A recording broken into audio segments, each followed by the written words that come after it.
नमस्कार दोस्तों, स्वागत है आप सभी का वापस से एक नई क्लास में।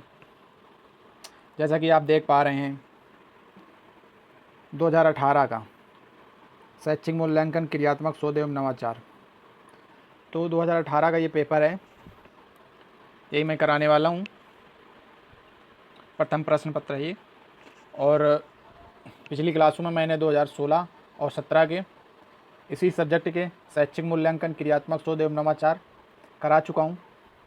ऐसे में 2024 तक सारे पेपर सारे सब्जेक्ट के कराऊंगा, तो आप लोग देखना ना भूलें और क्लास को ज़्यादा से ज़्यादा शेयर कर दें जो भी डीएलएड कर रहा हो। क्योंकि दोस्तों डीएलएड फर्स्ट में और सेकंड में अगर यदि बैक लग जाए तो कोई प्रॉब्लम नहीं है, यदि थर्ड और फोर्थ में लग गई तो आप सीधे एक साल पीछे चले जाएंगे, है ना। और यदि इस बार आपके बैक लगी थर्ड सेमेस्टर या फोर्थ में तो आपके लिए बहुत बड़ी प्रॉब्लम होने वाली है। क्योंकि अभी टेट होने वाला है जनवरी 2026 में एग्ज़ाम, और हो सकता है कि जुलाई तक आपको प्राइमरी में वैकेंसी देखने को मिल जाए। तो यदि आपके बैक लगती है तो फिर वो नेक्स्ट ईयर ही कंप्लीट होगी जाके, तो फिर आप एलिजिबल नहीं होंगे। इसलिए किसी भी कंडीशन में, किसी भी हालत में बैक नहीं लगने देना है। जितना हो सके उतना पढ़ाई करिए। मुश्किल से आपके पास 20 से 25 दिन का और समय रह गया है, तो पढ़ाई जी जान लगा कर करिए। और जो भी कर रहा हो डीएलएड उसको क्लास शेयर कर दीजिए। तो चलिए शुरू कर देते हैं हम लोग बिना देरी की हुए क्लास।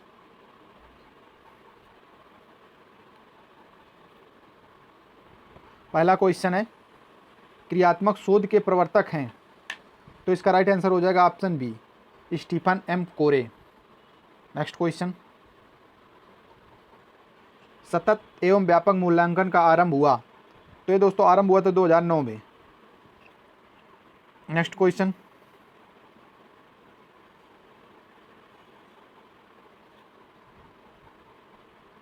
रीता ने भाषा में 60 अंक प्राप्त किया है, तो 60 अंक मतलब प्राप्त करना क्या कहा जाएगा उसको, तो उसको कहा जाएगा मापन। मतलब उसने 60 अंक प्राप्त कर लिए हैं एग्ज़ाम में, किसी भाषा में एग्ज़ाम में, तो उसको क्या बोला जाएगा, तो उसको बोला जाएगा मापन। नेक्स्ट क्वेश्चन, ब्लूम टेक्सोनॉमी विकसित हुई, तो इसका राइट आंसर हो जाएगा ऑप्शन सी, 1956। तो ब्लूम टेक्सोनॉमी, ब्लूम एक दोस्तों वैज्ञानिक थे, तो ब्लूम टेक्सोनॉमी क्या है मैं इसको बता दे रहा हूँ आपको। तो दोस्तों ब्लूम टेक्सोनॉमी क्या है कि यह एक शैक्षिक मॉडल, एजुकेशनल मॉडल है, जिससे बेंजामिन ब्लूम और उनके साथियों ने 1956 में प्रस्तुत किया था, है ना। तो और इसका उद्देश्य क्या था कि इसका उद्देश्य था कि शिक्षा में सीखने के लक्ष्यों को अलग अलग स्तरों में बांटना था, ताकि यह पता चल सके कि विद्यार्थी किस स्तर तक सीख पाया है। ठीक, नेक्स्ट क्वेश्चन होगा पांचवा, कि प्रोफेसर स्टीफन एम कोरे की पुस्तक है, तो इनकी पुस्तक है option D, to improve school practices. इनकी यह पुस्तक है। नेक्स्ट क्वेश्चन, निबंधात्मक परीक्षण के प्रश्न है, तो इसका राइट आंसर हो जाएगा ऑप्शन ए, उदाहरणार्थ प्रश्न, मतलब उदाहरण वाले प्रश्न, उदाहरण अर्थों वाले प्रश्न। नेक्स्ट क्वेश्चन सातवां, वस्तुनिष्ठ परीक्षा की विशेषता नहीं है, तो यह विशेषता नहीं है, रचना एवं प्रशासन की सुगमता इसकी विशेषता नहीं है। नेक्स्ट क्वेश्चन, समस्या हमारी और हल भी हमारा, यह लक्ष्य है, दोस्तों यह लक्ष्य है क्रियात्मक शोध का, है ना। तो इसका राइट आंसर हो जाएगा ऑप्शन सी, क्रियात्मक शोध। नेक्स्ट क्वेश्चन है नवा, शैक्षिक मूल्यांकन का अंग है, तो इसका अंग है अधिगम अनुभव का। तो जो अधिगम अनुभव है शैक्षिक मूल्यांकन का ही अंग है। तो परिकल्पना होती है, 10 नंबर क्वेश्चन, परिकल्पना होती है ऑप्शन ए, समाधान का पूर्व अनुमान। मैंने पिछली 2017 के प्रीवियस ईयर पेपर में इसको परिकल्पना को बहुत ही बेहतर तरीके से समझाया है, तो वही क्वेश्चन देखो रिपीट हो रहे हैं। नेक्स्ट क्वेश्चन है, मापन का समान सिद्धांत संबंधित है, तो मापन का समान सिद्धांत गणित से संबंधित होता है, इसका राइट आंसर हो जाएगा option A. Next question 12 number, मापन किन्हीं निश्चित स्वीकृत नियमों के अनुसार वस्तुओं को अंक प्रदान करने की प्रक्रिया, यह कथन किसका है, तो यह कथन है एस स्टीवेंस का। तो मापन किन्हीं निश्चित स्वीकृत नियमों के अनुसार वस्तुओं को अंग प्रदान करने की प्रक्रिया है। ये कथन एस स्टीवेंस का है। नेक्स्ट क्वेश्चन है, शैक्षिक उद्देश्य के अंग है। तो शैक्षिक उद्देश्य के सभी अंग हैं जो दिए हुए हैं। ऑप्शन ए भी है, ऑप्शन बी भी है, ऑप्शन सी भी है। बालक है, समाज है और विषय वस्तु है। नेक्स्ट क्वेश्चन, बालक के विभिन्न कौशल विकसित होने वाला क्षेत्र है। तो इसका राइट आंसर हो जाएगा उपयुक्त तो सभी, यानी कि ज्ञानात्मक क्षेत्र भी है, भावात्मक क्षेत्र भी है और क्रियात्मक क्षेत्र भी है। नेक्स्ट क्वेश्चन, बौद्धिक योग्यता में बोध का अंग नहीं है। तो इसमें बोध का अंग है, ऑप्शन सी नहीं है। वागी विस्तार, अनुवाद भी है, विवेचना भी है, अनुप्रयोग भी है। तो ये शैक्षिक योग्यता के बोध हैं। अब अतिलक उत्तरी की ओर चलते हैं। Question number 16। तो क्वेश्चन नंबर 16 होगा कि क्रियात्मक शोध का मूल मंत्र क्या है। तो क्रियात्मक शोध का मूल मंत्र होगा कि हमारी समस्या और हल भी हमारा, ये है।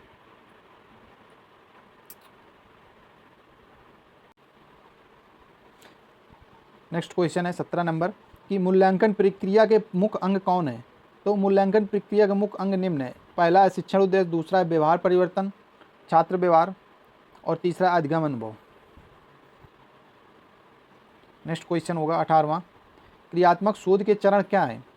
तो क्रियात्मक शोध के चरण निम्न प्रकार से हैं कि समस्या का चयन करना, और दूसरा हो जाएगा समस्या को परिभाषित करना, और तीसरा हो जाएगा समस्या के कारणों का विश्लेषण करना, और चौथा हो जाएगा परिकल्पना का निर्माण करना, और पाँचवां हो जाएगा परिकल्पना परीक्षण का प्रारूप तैयार करना, और छठवां हो जाएगा कार्य योजना संबंधित निष्कर्ष निकालना।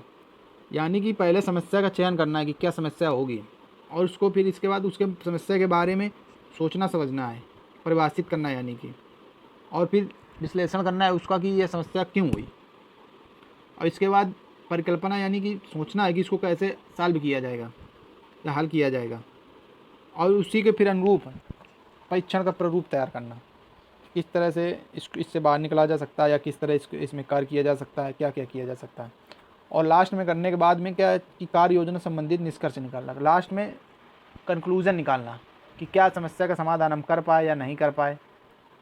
तो ये चरण है क्रियात्मक शोध के। नेक्स्ट क्वेश्चन है, सतत एवं व्यापक मूल्यांकन किसके द्वारा शुरू की गई है। तो सतत एवं व्यापक मूल्यांकन का आरंभ 2009 में राज्य सरकारों के बोर्डों तथा केंद्रीय माध्यमिक शिक्षा बोर्डों द्वारा शुरू की गई थी। तो चलिए मैं बता दे रहा हूँ कि सतत एवं व्यापक मूल्यांकन का मतलब क्या होता है। तो दोस्तों, सतत एवं व्यापक मूल्यांकन को CCE भी कहा जाता है, यानी कॉन्टिन्यूअस एंड कंप्रेहेंसिव इवोल्यूशन। तो की शुरुआत भारत में राष्ट्रीय शैक्षिक अनुसंधान और प्रशिक्षण परिषद यानी NCERT द्वारा की गई थी, और बाद में इसे क्या कि शिक्षक अधिकार अधिनियम 2009 के तहत कक्षा 1 से 8 तक अनिवार्य कर दिया गया, और CBSE ने इसको 2009 से अपने स्कूलों में लागू किया था, है ना। तो 20 नंबर क्वेश्चन हो जाएगा, ये 19 कन्फर्म कर दिया, 2009 में शुरू हुआ था सतत एवं व्यापक मूल्यांकन का आरंभ, ठीक है। और चलेंगे 20 नंबर की ओर। 20 नंबर क्वेश्चन होगा कि निबंधात्मक परीक्षा के प्रकार बताइए। तो निबंधात्मक परीक्षा के निम्न प्रकार है। पहला है वर्णनात्मक प्रश्न, दूसरा है व्याख्यात्मक प्रश्न, तीसरा है विवेचनात्मक प्रश्न, और चौथा है उदाहरणात्मक प्रश्न, और पांचवा है तुलनात्मक प्रश्न, और छठवां है आलोचनात्मक प्रश्न, और सातवां है विश्लेषणात्मक प्रश्न। 21 नंबर क्वेश्चन कि आंकलित मूल्यांकन से क्या समझते हैं। तो आंकलित मूल्यांकन किसी पूर्व विकसित शैक्षिक कार्यक्रम, पाठ्यक्रम, शिक्षण विधि, शिक्षण सामग्री की उपयुक्तता की जांच करना, इससे संबंधित शिक्षक कार्यक्रमों, शिक्षण विधियों आदि को जारी रखने के संबंध में निर्णय लेने में सहायता मिलती है।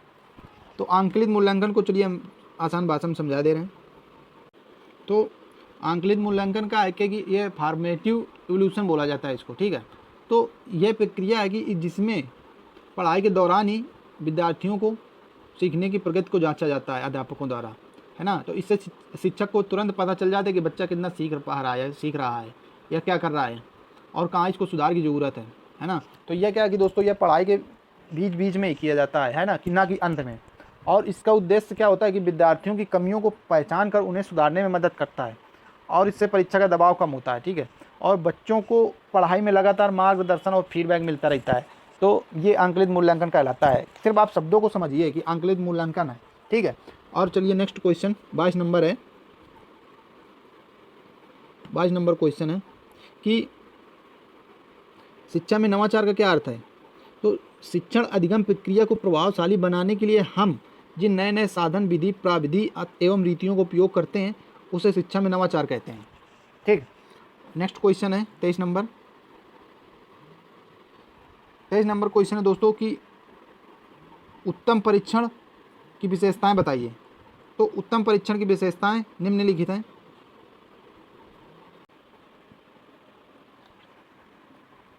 तो दोस्तों उत्तम परीक्षण की विशेषताएं जो हैं, तो इसमें क्या है कि पहली विशेषता है मानकीकरण, और दूसरी है विश्वसनीयता, और तीसरी है वैधता, और चौथी है विशिष्टता, और पांचवीं उद्देश्यपूर्णता, और छठवीं है व्यापकता, सातवीं है मित व्यक्तता, और आठवीं उपयोगिता, और नौवीं सुगमता, और 10वीं है विभेदकारिता।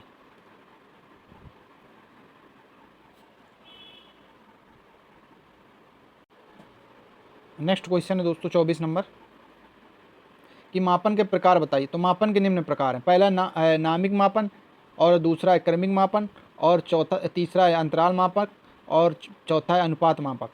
तो ये हैं 4 मापन के निम्न प्रकार। तो चलिए मैं बता दे रहा हूँ आप लोगों को कि क्या है ये। तो नामिक मापन हो जाएगा दोस्तों कि इसमें मापन नाभिक मापन सबसे सरल प्रकार का मापन है। इसमें क्या है कि वस्तुओं, व्यक्तियों या घटनाओं को केवल नाम, वर्ग या लेबल दिया जाता है, ठीक है, किसी जगह का या किसी स्कूल का वगैरह वगैरह। तो इसमें मापन में संख्या का मापक उपयोग केवल पहचान के लिए होता है, ना कि गणना या तुलना के लिए, ठीक।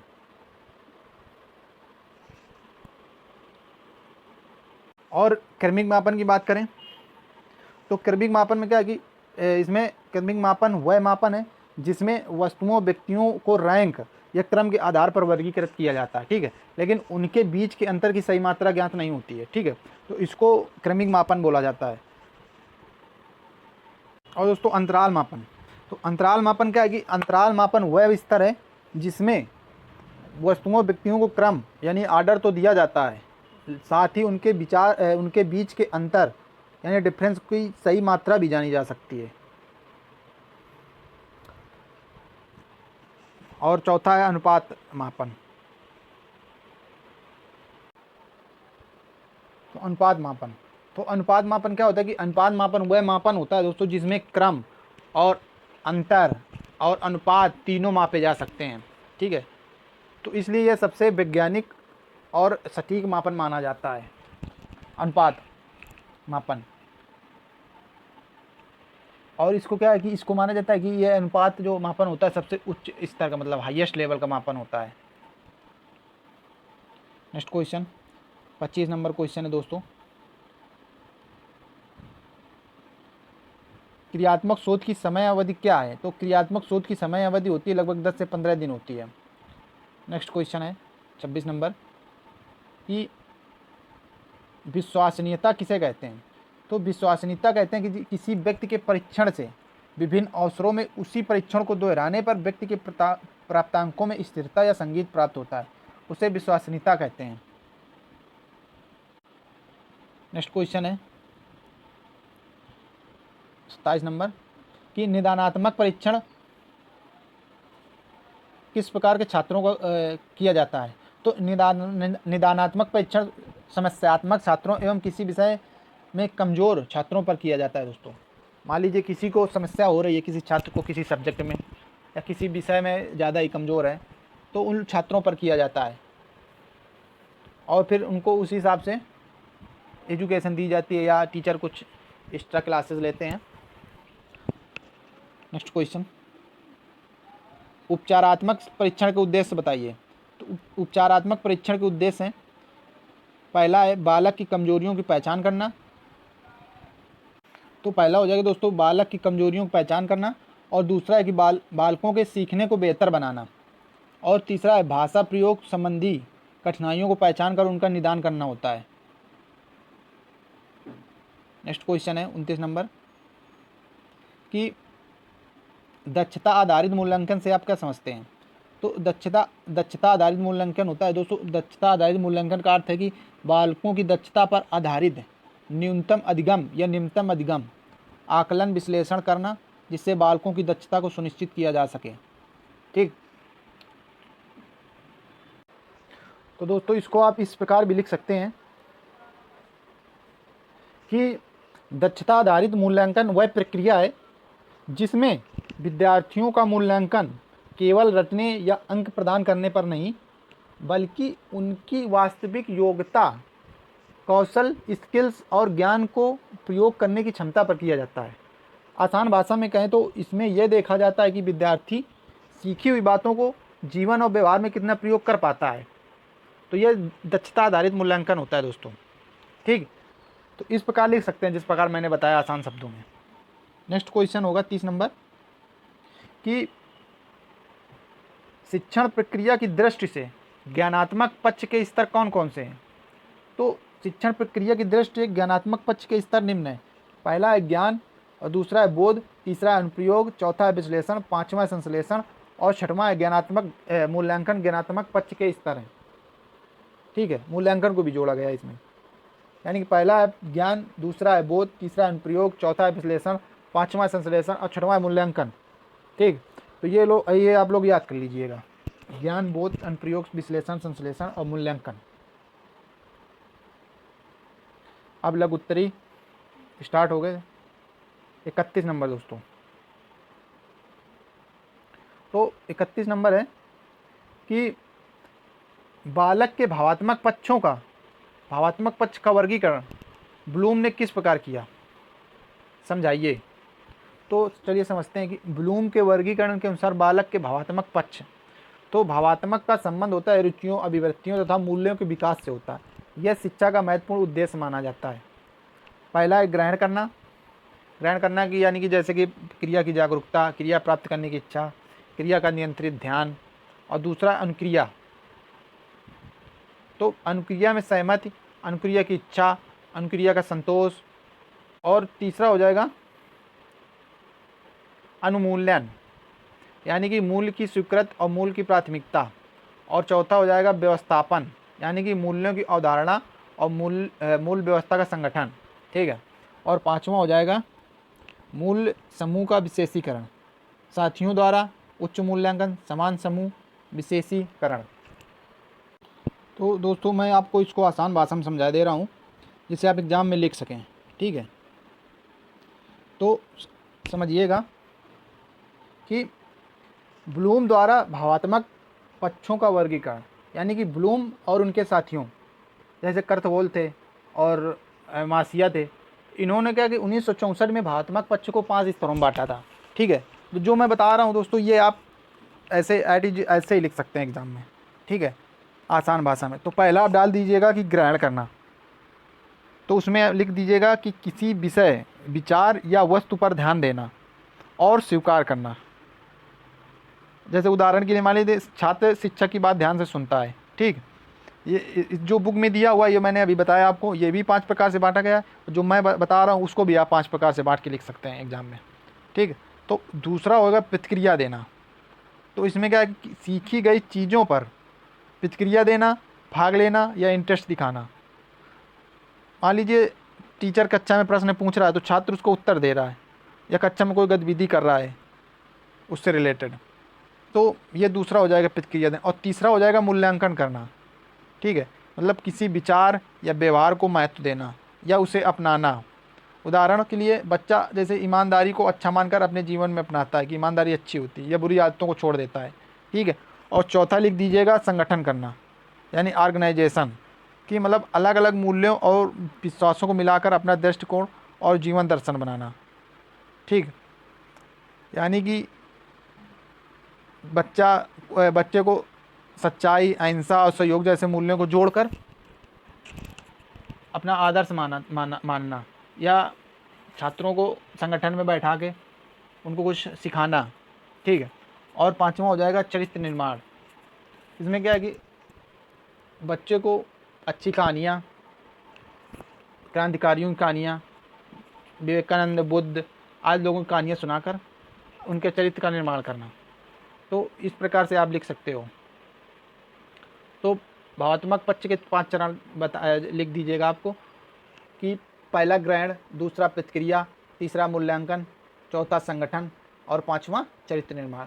इसमें आप इनको बांट के इसके अगर लिखना हो लांग में आएगा, यदि लांग में ही आता है ये मोस्टली, तो लिख दीजिएगा आप लोग अपने हिसाब से, अपने स्तर तक बना के कुछ भी लिख दीजिएगा।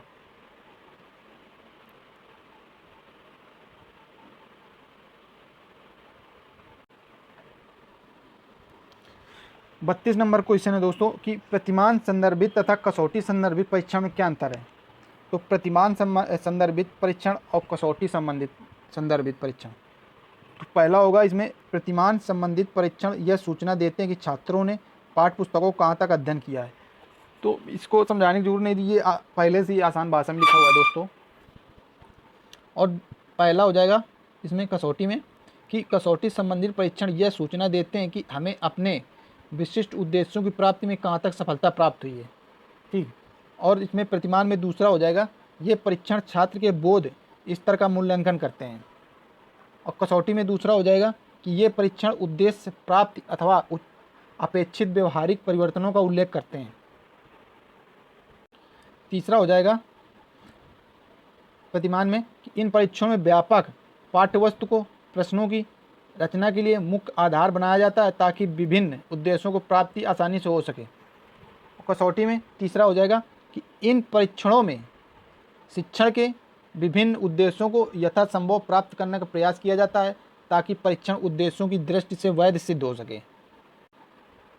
प्रतिमान में चौथा है कि यहाँ परीक्षण परिणामों की व्याख्या कक्षा समूह के स्तर के रूप में की जाती है। और कसौटी में चौथा हो जाएगा कि ये परीक्षण ये संकेत देते हैं कि हमने कितने उद्देश्य प्राप्त किए हैं और जिन्हें प्राप्त नहीं कर सके उसका क्या कारण है। अनुदेशात्मक उद्देश्यों की प्राप्ति व्यवहारिक पदों के रूप में भी की जाती है। और प्रतिमान में पांचवा हो जाएगा कि इन परीक्षणों का निर्माण परंपरागत तरीके से किया जाता है। और पांचवा हो जाएगा कसौटी में कि इन परीक्षणों के निर्माण के लिए शिक्षण अधिगम उद्देश्यों को प्रमुख आधार बनाया जाता है। छठवां हो जाएगा कि इन परीक्षणों का निर्माण परंपरागत तरीके से किया जाता है।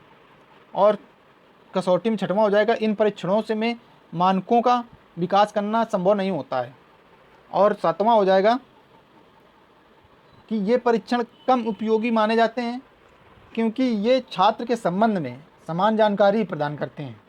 और कसौटी में सातवां हो जाएगा कि ये परीक्षण अधिक उपयोगी माने जाते हैं क्योंकि ये छात्र के संबंध में विशिष्ट जानकारी प्रदान करने के सक्षम समझे जाते हैं।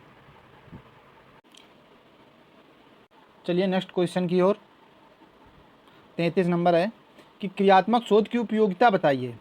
तो क्रियात्मक शोध की उपयोगिता निम्न है दोस्तों कि शिक्षक के क्रियात्मक अनुसंधान बहुत ही उपयोगी होता है। इसके माध्यम से सैद्धांतिक एवं व्यवहारिक समस्याओं का समाधान शिक्षक कर लेता है। अतः कह सकते हैं कि अनुसंधान शिक्षक, अभिभावक, छात्र तथा प्रशासकों को स्वयं के ज्ञान तथा दूसरे के ज्ञान की समस्याओं का समाधान करने के लिए अति उपयोगी है। और सेकंड कि लचीली अनुसंधान पद्धति, यानी कि परंपरागत अनुसंधान की अपेक्षा यह पद्धति अत्यंत लचीली होती है। इसमें समस्याओं का समाधान स्थानीय परिवेश के अनुरूप बदलाव आसानी से किया जा सकता है। और घटना स्थल पर यह अध्ययन, यानी कि क्रियात्मक अनुसंधान में किसी प्रयोगशाला आदि की आवश्यकता नहीं होती है। इसमें क्रियात्मक अनुसंधान घटना स्तर पर ही अध्ययन कर लेता है। इसके लिए क्रियात्मक अनुसंधान जीवन की वास्तविक परिस्थितियों में संपन्न होते हैं। ठीक। और दोस्तों कुछ भी ना समझ में आए कि ये नहीं समझ में आया, ये शब्द या ये लाइन कुछ भी, तो आप लोग कमेंट कर दीजिएगा कि इस क्वेश्चन पे ये नहीं समझ में आया है, तो मैं आपको नेक्स्ट क्लास में बिल्कुल आसानी से समझा दूंगा बिना परेशानी के। नेक्स्ट चौथा पॉइंट होगा कि स्थानिक एवं तत्कालिक समस्याओं का तत्काल समाधान, मतलब कि यह स्थानीय तथा तत्कालिक समस्या का तुरंत समाधान कर शैक्षिक वातावरण को बेहतर बनाने में सहायता करता है। नेक्स्ट क्वेश्चन है इम्पोर्टेंट, वो ये देखो हर एक पेपर में पूछा जा रहा है। 2016 में, 2017 में और 18 में हो सकता है कि 24 जब कराएंगे, 23, 24, 22 सब में मिलेगा आपको देखने के लिए। 34 नंबर है कि मूल्यांकन की विशेषताएं बताइए। तो मूल्यांकन की विशेषताएं हैं कि पहला है जो विश्वसनीयता, यानी कि किसी परीक्षण के परिणाम समान परिस्थितियों में एक समान बने रहते हैं, तो परीक्षण की विश्वसनीयता बनी रहती है। ठीक है, अतः परीक्षक कैसी भी योग्यता के मूल्यांकन प्राय एक जैसा ही होता है। और दूसरा हो जाएगा वैधता, यानी कि वैधता वह मूल्यांकन होता है जो वास्तव में उसी बात का परीक्षण करे जिसके बारे में वह जानना चाहता है। अर्थात यदि कोई परीक्षण वही मापन करता है जिसके लिए इसका निर्माण हुआ है तो वह परीक्षण वैध कहलाता है। ठीक। और तीसरा है विभेदीकरण। विभेदीकरण का मतलब होगा कि विभेदीकरण से तात्पर्य परीक्षण के उस गुण से है जिसके द्वारा पढ़ने में तेज समान पिछड़े छात्रों के मध्य काफ़ी सीमा तक भेद किया जा सके। इसमें प्रत्येक प्रश्न की कठिनाई स्तर का भी पता चल जाता है। चौथा होगा कठिनाई का स्तर, यानी कि कठिनाई स्तर प्रश्न का बहुत महत्वपूर्ण लक्षण है। ठीक है, इसमें यह किया जाएगा कि किस स्तर तक प्रश्न कठिनाई के होने चाहिए या किस क्लास में किस स्तर के प्रश्न होने चाहिए। ऐसा नहीं कि आप क्लास 10 में है और क्लास 12 के BSc लेवल क्वेश्चन आपको मिल जाए, ऐसा नहीं होगा। तो किस स्तर में कठिनाई रखनी है ये निर्धारित होता है इसमें। और पांचवा हो जाएगा वस्तुनिष्ठता। पांचवा पॉइंट वस्तुनिष्ठता, यानी कि जिस परीक्षा पर परीक्षा का व्यक्तिगत प्रभाव नहीं पड़ता है वह परीक्षा वस्तुनिष्ठ कहलाती है। किसी भी परीक्षण के वस्तुनिष्ठ होना बहुत जरूरी है क्योंकि इसका विश्वसनीयता व वैधता पर बहुत प्रभाव पड़ता है। नेक्स्ट क्वेश्चन भी आ गया, वस्तुनिष्ठ प्रश्नों के प्रकारों का वर्णन करें। तो मैं वस्तुनिष्ठ प्रश्न या वस्तुनिष्ठता के बारे में आपको समझा दे रहा हूँ। तो वस्तुनिष्ठता का मतलब है कि दोस्तों किसी तथ्य, घटना, वस्तु या व्यक्ति का मूल्यांकन, ठीक है, या अध्ययन बिना किसी पक्षपात के या बिना व्यक्तिगत राय और बिना भावात्मक प्रभाव के करना होता है। ठीक है, उसको वस्तुनिष्ठता का मतलब कहते हैं। और सरल शब्दों में यदि समझें तो जब हम कोई निर्णय लेते हैं या मूल्यांकन करते हैं तो केवल तथ्य और प्रमाण यानी फैक्ट्स और एविडेंस के आधार पर करें, ना कि अपनी पसंद नापसंद या भावनाओं के आधार पर। मान लीजिए आप क्वेश्चन ऑब्जेक्टिव क्वेश्चन रख रहे हैं एग्जाम में, जैसे DLED की ले लें तो 15 क्वेश्चन ऑब्जेक्टिव आते हैं। तो इसमें ऐसा नहीं कि टीचर को कोई क्वेश्चन पसंद है तो वो अपने वही रखे।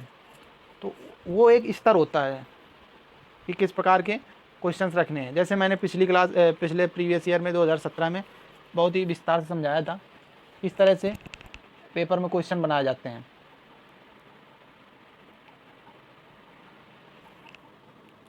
और नेक्स्ट क्वेश्चन है 35 नंबर कि वस्तुनिष्ठ प्रश्नों के प्रकार का वर्णन करें। तो वस्तुनिष्ठ प्रश्न के प्रकार हैं कि 2 भागों में बांटा गया है। पहला अभिज्ञान रूप और दूसरा प्रत्यय स्मरण रूप। पहला अभिज्ञान रूप, यानी कि इसमें प्रश्नों के उत्तर पहचान के आधार पर दिए जाते हैं। यह प्रश्न निम्न प्रकार के होते हैं, जैसे मिलान पद हो गया, वर्गीकरण पद हो गया, एकांतर प्रत्युत्तर रूप हो गया, बहुविकल्पी पद हो गए। और दूसरा हो जाएगा प्रत्यय स्मरण रूप, यानी कि इसमें किसी दिए हुए लक्ष्य का पुनः स्मरण करके उत्तर दिया जाता है। तो इसके 2 भाग होते हैं प्रत्यय स्मरण के। पहला हो जाएगा कि रिक्त स्थान पूर्ति रूप और दूसरा हो जाएगा साधारण प्रत्यय स्मरण रूप। और नेक्स्ट हो जाएगा 36 नंबर क्वेश्चन है दोस्तों, रचनात्मक मूल्यांकन क्यों आवश्यक है, स्पष्ट करें।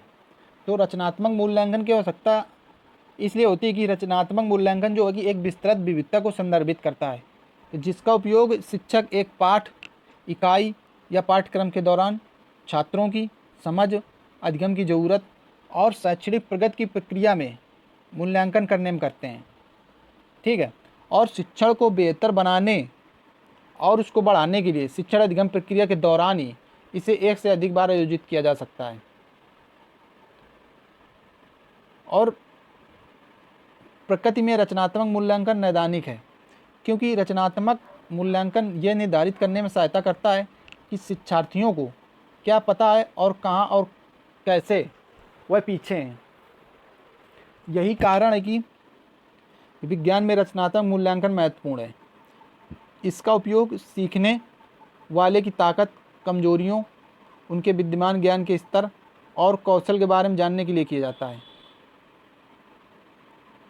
यह इसलिए भी आवश्यक होता है जिससे किसी निर्माणाधीन शैक्षिक कार्यक्रम शिक्षण प्रविधि को अंतिम रूप देने से पूर्व उसमें आवश्यक संशोधन या परिमार्जन किया जा सके। तो रचनात्मक आकलन की आवश्यकता सुधार के लिए होती है, इसी आधार पर सुधार करना आवश्यक है। नेक्स्ट क्वेश्चन है दोस्तों 37 नंबर कि परीक्षण एवं मापन में अंतर स्पष्ट कीजिए। तो परीक्षण है दोस्तों, परीक्षण में विभिन्न प्रकार के पदों के मानकीकृत करके उपयोग में लाया जाता है। और मापन है, मापन में वस्तुओं को नियमानुसार संख्यात्मक रूप प्रदान कर परिभाषित किया जाता है। और परीक्षण में है कि परीक्षण का प्रयोग स्वयं उपकरण के रूप में किया जाता है। और मापन क्या है दोस्तों, मापन में भौतिक एवं मानसिक दोनों प्रकार के उपकरणों की आवश्यकता होती है। परीक्षण में परीक्षण के माध्यम से व्यक्ति विशेष के विषय में विज्ञात किया जा सकता है। और तीसरा है मापन, मापन में किसी समस्या प्रश्न का उत्तर देने का प्रयास किया जाता है। और चौथा है परीक्षण में, परीक्षण का संबंध मानसिक तथा मनोवैज्ञानिक गुणों से होता है। और चौथा होगा मापन में, मापन का सीधा संबंध केवल भौतिक गुणों से होता है।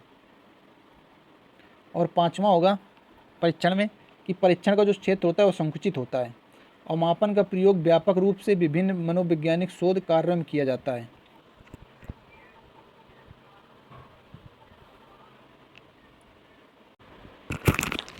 नेक्स्ट क्वेश्चन है दोस्तों 38 नंबर, शैक्षिक मापन एवं मूल्यांकन की अवधारणा स्पष्ट कीजिए। शैक्षिक मापन होगा कि मापन किन्हीं स्वीकृत नियमों के अनुसार वस्तुओं को अंक प्रदान करने की प्रक्रिया है, अर्थात मापन का स्वरूप आंकिक है। जैसे कि एस स्टीवेंस के अनुसार मापन किसी घटना के विभिन्न आयामों को प्रतीक आवंटित करने की प्रक्रिया है जिससे उस घटना की स्थिति का यथार्थ निर्धारण किया जा सके, अर्थात मापन है।